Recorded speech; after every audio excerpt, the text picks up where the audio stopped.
Hey everybody. We had such a good time last Saturday and the run up through last Saturday with the Pegasus card, handicapping it here on the West Point Thoroughbreds website and on Chatter. I thought I'd come back for an encore and hope everybody's doing well out there. I'm glad you're spending at least a little bit of time with me here on Chatter or the West Point YouTube channel as we get set for a giant Saturday, pun intended. Last Saturday was big, but from a personal standpoint, it's a different ball game tomorrow at Gulfstream Park with the 3-0 debut of a giant game. I'm generally someone that is always, no matter what I've been passionate about, I've always, since I was a little kid, worn my heart on my sleeve, and racing has been my one true passion since that fateful summer day back in 1993. So you know how I feel about Giant Game. You know how pumped I am to see him race in Saturday's Holy Bowl, and I hope that is the first step to an unforgettable season with him. Now, getting down to business and moving around the 12 race card on February 5th at Gulfstream Park. And by the way, I look forward to seeing many of you at GP tomorrow afternoon. And then we've got Fiery Heart on Sunday. But I thought I'd dive into the card. Not going to talk about every race, but I would just give out some spot plays here, beginning and just note with the 12 pack tomorrow, 12 race card. First post is noon or a little after noon as it stands. So race 2 is listed with a start time or post time. Good luck with that, of 12:29 Eastern. And the first horse I like Saturday is the number 2 Savage Sailor. Not going to spend a lot of time on this race. And, in regards to trainer Larry Ravelli, who you see what kind of 2021 that he had, I mean, nearly 450 starters, and the guy was batting north of 30%. This is a high percentage barn. Not an outfit, though, and after spending four years full-time working at Gulfstream Park, I don't remember Ravelli, although he'd have horses here during the wintertime and even in the fall and spring, summer, basically had a small string here year-round. I don't remember him claiming it all. And what caught my eye, and this Savage Sailor is not going to be a big price, not even going to be a mid-pack price, but I like that he claimed this gelding. And what caught my eye was likely what caught Ravelli's eye. Good effort on the Tapeta in early December.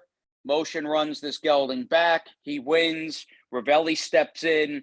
And with the success Ravelli had, he's primarily a Chicago-based trainer, Midwest trainer. Z, you wanted to be on the podcast again, I hear? My ZZ? Mail lady's coming. I hope there's maybe, I don't know, a package or a check. Hopefully no bills when she drops off the mail. But anyway, with Ravelli, this is a guy that has won a gazillion races. In fact, 329 races over synthetic over the last 5 years, because again, Arlington Park was basically for a good chunk of the year his circuit. So I like that this is a barn that bats at a high percentage, does a great job, beyond great, with synth races, and brings Savage Sailor back off the claim in a spot he can't be claimed away. My long-winded spiel on a horse that'll probably be in the neighborhood of 2-1. Firsters galore in race number 3. I've watched Palm Island train. We bought him, or they bought him, I should say, in the same sale. We bought Redline Overdrive and Fiery Heart. He's trained okay. Hasn't knocked my socks off. Don't like the inside post with him. I thought this Terry Pompey horse, Terry does an awesome job. I am a big fan of Terry Pompey and some fast works with Unikey by Unified. And our buddy George Weaver, who we're hoping to have good luck and perhaps better luck with on the West Point side of things this year in 2022. It's got a pricey Nyquist firster, in fact, out of the same sale. We bought Redline and Fiery Heart in. So again, firsters, some pricey firsters sitting out the third.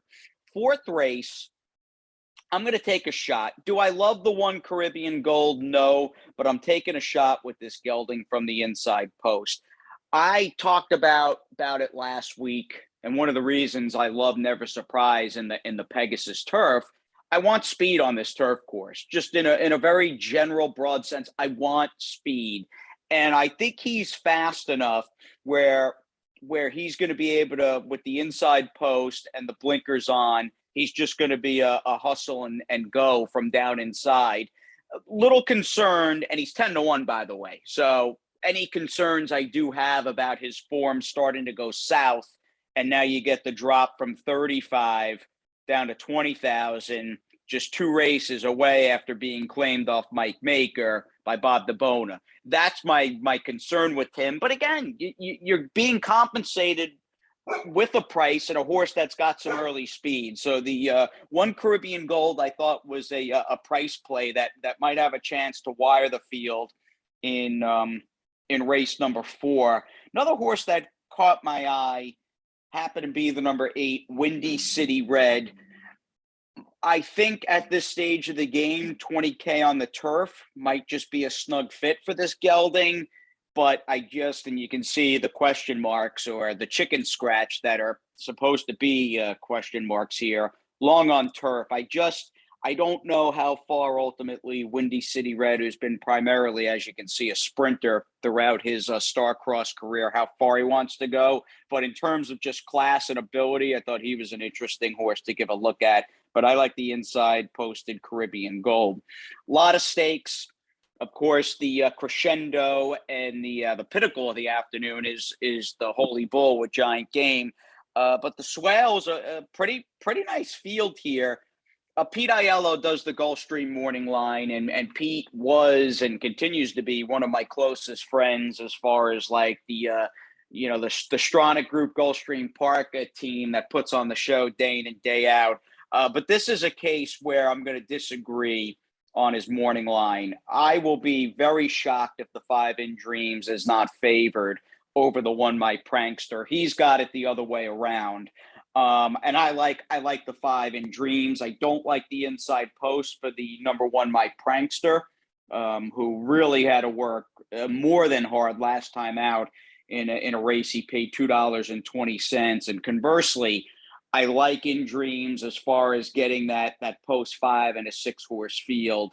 Good luck to Dale's horse, who, if you like Dale, that Mr. Booma towards the outside looks, I don't know, like a 25-30-1 shot. That horse looks really in tough. But, In Dreams is going to get the trip in here in the driver's seat with a rod. And you can see the rainbow of colors over here highlighting that key race that he comes out of, a race that continued his upward ascension and trajectory as far as the figures he's been earning and running, and just the overall powerhouse performances. And boy, oh boy, I like seeing Chasing Time, but I love seeing Magnolia Midnight in the italics as a next out winner. And Magnolia, for what it's worth, they both came back to obviously win their next start, but he ran a faster race than Chasing Time.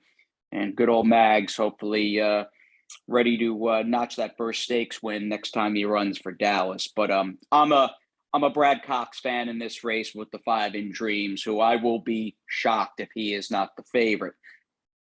The 6th race is a real wild card type crapshoot race.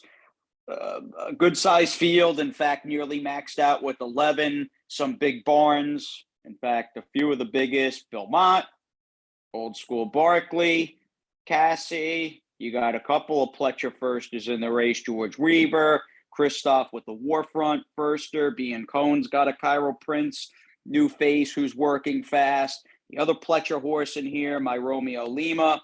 Then you've got us with Strong Light, another Cassie, and the Barboza horse probably has the best overall form, but that said, has already had 4 chances and is obviously a maiden after 4 starts. So, good luck to Strong Light. His first race was not a fast race by any stretch, but the trip that he pulled from that post was insane.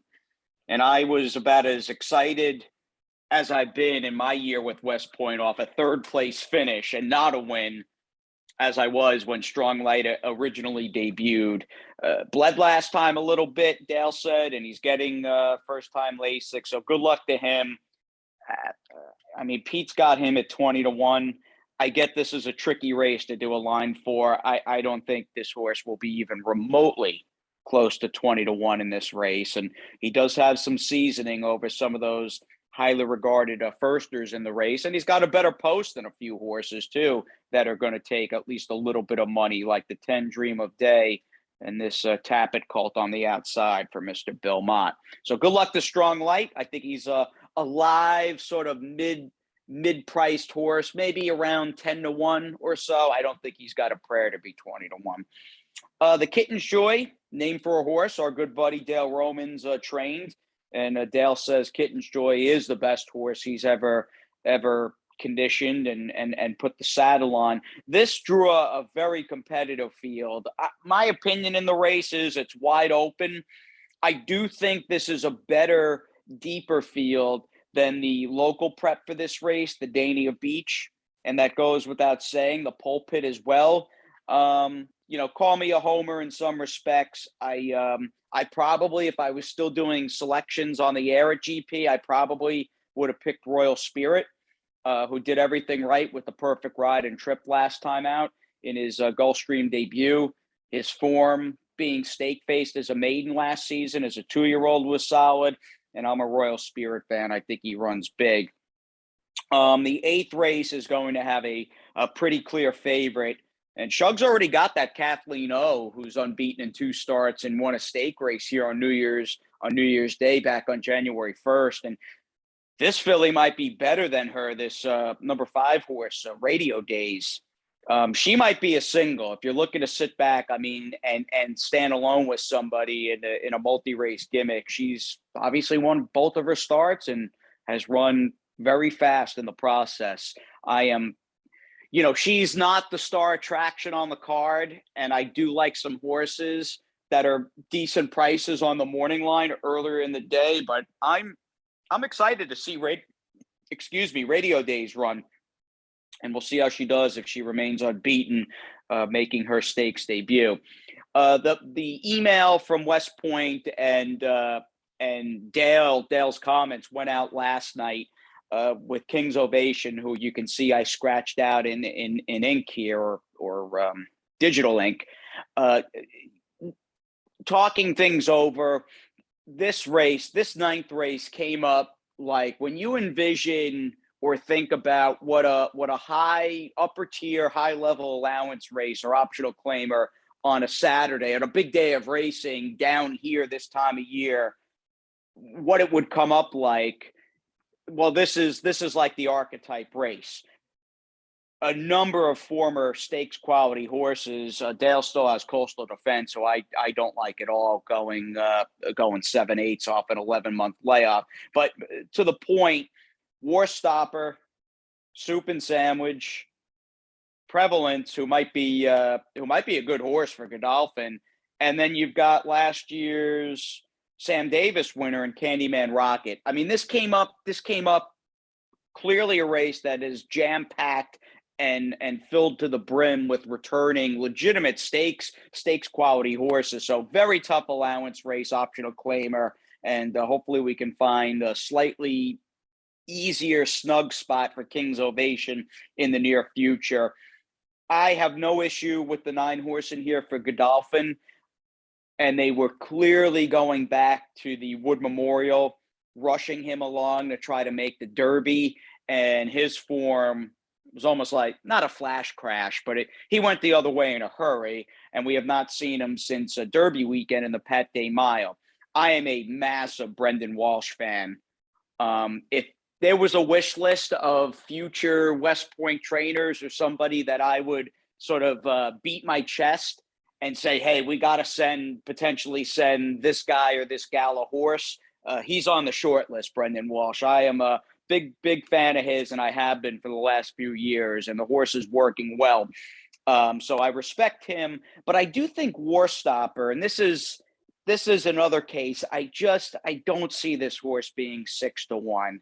I think the Godolphin horse is going to be favored, but I think Warstopper is probably a clear second choice, 7-2 ish, give or take. But I like him, and he's a horse.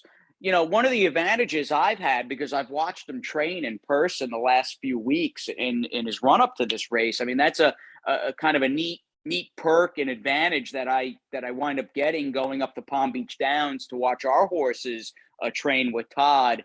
And just so happens Warstopper's been on a similar work schedule and he's training great. This strikes me as like a horse that has been better at Gulfstream Park, I would argue. Maybe the best race he ever ran, if you wanted to get into an argument or debate, is that January 11th win in 2020 at Aqueduct with Rudy. But I felt like this horse was really hitting his stride here last winter. And then he just, between the ship to Tampa, doesn't want to go a mile and a furlong and didn't run well in the Ghost Zapper. And then he needed some time. They bring him back in the Salvatore Mile against two good horses in NY Traffic and Informative. And he doesn't run a step. Back to the drawing board, back to Gulfstream, working well. Warstopper, he gets 3 stars there in a very good race, very good field there in the 9th. I mean, that's a field that would moonlight as a grade 3, grade 2.5 stake at this juncture for many of those horses. Race 10 is the Swedish Champ. And looking at this field, I am under the impression, and I will opine, and it is my take and opinion, for better or for worse, and maybe I'm dead wrong about this, time will tell. We'll know at about 4:40 Eastern tomorrow afternoon. I don't like the 2 fillies, and they happen to be the top 2 choices on the morning line. I don't like the fillies, the 2 Opalina out of the Ginger Brew. She's favored at 3-1 on the line. And the second choice at 4-1, this Ocean Safari coming out of the Ginger Brew as well. Going back to that race, I don't think there was a lot of depth in that field. And maybe that's obvious looking at a filly that ran fine last season as a 2-year-old, but the fact that she was even money in that race, I think by and large that to me anyway, is a real telegraph that was a soft field. Now, there's not a lot of like monster turf form in this race, but I'm attacking and I'm going to play some exactas here in the Swedish Champ, throwing out the top 2 morning line choices, and I'm trying the new faces. One of them happens to be Nostalgic on the Rail, Medallia filly. There's no immediate turf pedigree in the family. Dan was 0 for 2, as you can see in the orange, 0 for 2 on the turf, and just her second foal. But why can't she improve and run a big race with that lofty, certainly marquee DNA or lineage being a Medaglia d'Oro filly? And the same goes for this Wertheimer and Frere horse, who I like for Graham Motion. I tend to like Graham's youngsters, his young horses that can run a little bit when they get a little bit of experience under their belts. I mean, he's a big picture, long game type of guy. And you could see the improvement from that third fairly late in the turf season in New York to her coming down to Gulfstream and winning on the Tapeta last time out.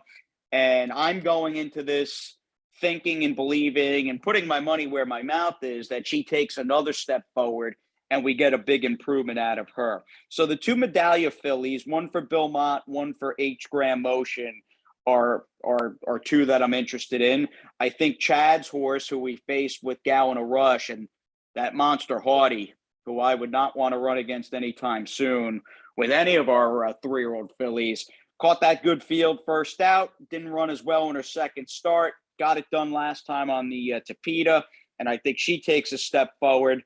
And don't discount this Gunrunner filly for Safi. Workmanlike, slowish race, all things considered, in her Tapeta debut, but she won first out going 2 turns. And I was looking, the dam is way up there. She's 21 years of age, which is relatively old. But that family, that immediate family of Running Legacy has 4 quality turf winners. So I get that. And I've also got a filly who's just the second-time starter with room to step forward. Don't like the Ginger Brew fillies. Safi, Mott, Motion, and Chad Brown for me. I'm going to fool around with those horses and exactas and try to get lucky. Now the main event. the Grade 3 Holy Bull. Kentucky Derby points on the line in this race. Holy Bull, by the way, if you're unaware, is my favorite horse of all time. In fact, when I get off, I may tweet out. I may do it tomorrow morning because it'll be race day. I've got a great print of Holy Bull winning the Travers artist print and painting that I bought with paper route money back. I guess it would have been my senior year in high school with Holy Bull. It's a picture of him beating Concern in that unforgettable Travers. Maybe the best race most exciting race I've ever seen in 1994. So again, I could wax poetic and bore everybody going on and on about Holy Bull, but the point is, like, to win this race with the West Point horse would be such an honor and would be just so freaking cool. And we've got Giant Game, who didn't draw well in post 9, but we'll get to him in a second. You know, Mo Donegal, I went into the week knowing that he was going to be favored because Todd's been on the record that, yeah, the Holy Bull is our 3-year-old starting point, and that's where he's going to wind up. You know, thinking, I just don't know about him as like a steady one-run type closer going a mile and a 16th with a short stretch, because they use that first finish line when they go a mile and a 16th on the dirt at Gulfstream. So you don't have as lengthy as a stretch run as you do in the mile and an eighth races, or in the rarity that they go a mile and a quarter on the dirt. And in my mind, I was saying, I think that's a negative for Mo Donegal, because he does strike me as sort of that, not flashy grinding type. Watching the Remsen again, I probably in my mind didn't give Mo Donegal enough credit because he's a little handier than I remembered him during his 3 races as a 2-year-old. But again, I think my argument, although he is a little nimbler and maybe a little athletic than I had remembered, I still ultimately don't think a mile and a 16th, even with Todd training him at Gulfstream Park, is a positive for him. So he's vulnerable. You've got the 4 simplification. There's three major players in the race that are going to take the bulk of the action. Mo Donegal being the favorite. Simplification is right behind him. The appeal with simplification is the early speed factor. He beat, and going back, we use red for speed. But anyway, going back and looking at his Mucho Macho Man, he handled the mile, and he was able to put a very forgettable effort behind him because he had that crazy fast win right before Halloween. Couldn't have run any worse when he was 1-5 in mid-November. And he put that effort behind him and got the mile in the Mucho Macho Man. Those are both obviously positives. What concerns me about him is this Mucho Macho Man race was decidedly soft. There weren't horses even remotely in the same ballpark as to the ones Simplification's going to line up against at around 5:10, 5:15 tomorrow afternoon.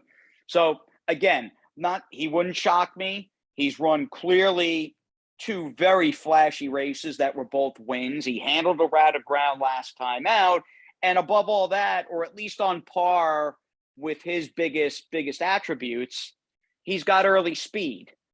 So again, if he wires the field, won't be shocked. Do I think he's vulnerable because he has not faced anywhere near the kind of firepower he's going to face tomorrow? Yeah. I mean, that's the question he's got to overcome. Can he hang with real 3-year-olds like Mo Donegal and our guy, Giant Game, on the outside? Man, I got such a thrill again going back and watching the BC Juvenile again. And I'll never forget being in the paddock watching on the big screen at Del Mar next to my wife and Terry and Deb Finley. It was the 4 of us. We didn't go out trackside, and watching him just range up, and it looked like he might just run by Corniche. That was such a thrill, and he ran great.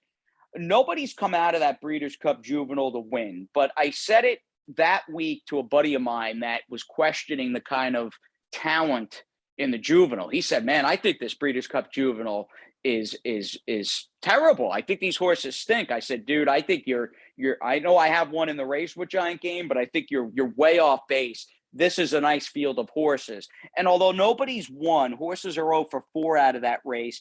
everybody, including Papa Cap, the 4 horses that have come back, all hit the board in stakes races next time out, and they all Bayard 90 and higher. So that race had quality, and watching Giant Game train all winter, he seems to just move effortlessly over the surface here at Gulfstream. I love, and nothing against Joe, who knew this horse and rode him fine as a 2-year-old, but if you can get Mr. Gulfstream, Luis Saez, who's already won 75 races, just crazy, you get him. And we'll leave it up to Louis. Drawing the race up, Simplification goes, and I'd love to be just tracking him out in the clear, sitting third and up close. And given Louis and Louis's experience and expertise on this track, that he knows it better than the back of his hand, I'm not going to get too bogged down in post number 9 of 9. And hopefully there's some horses here like Spin Wheel. He's got no speed. I don't know what I'm missing with Tiz the Bomb. Nice turf horse, but evidently I was looking at people's picks online. A lot of people like this horse. And not my kind of horse ever going to a turf runner in a quality dirt race like this, but he doesn't have much early foot. So yeah, I think Giant Game has got enough speed with Louis that he can subvert and kind of negate the outside draw. And let's call it Giant Game over Mo Donegal, Simplification third, and Galt, Songbird's little brother, in the 4th spot. No Tiz the Bomb. Great name, but no Tiz the Bomb for me in the Holy Bull. So again, that was a lot, everybody. I appreciate you. If you made it to the end, I do appreciate it. Like I said at the top of this little podcast, really looking forward to Giant Game debuting and Strong Light and the other horses, West Point horses we have running in the very near future at my home track now, Gulfstream Park. And I look forward to seeing all of you at GP, whether it's this weekend or before the Florida Derby. And thanks again for tuning in. And, let's go West Point Nation. Let's go Strong Light. Let's go Giant Game. And I will catch you next time on one of these West Point Thoroughbreds handicapping podcasts. Thanks, everybody.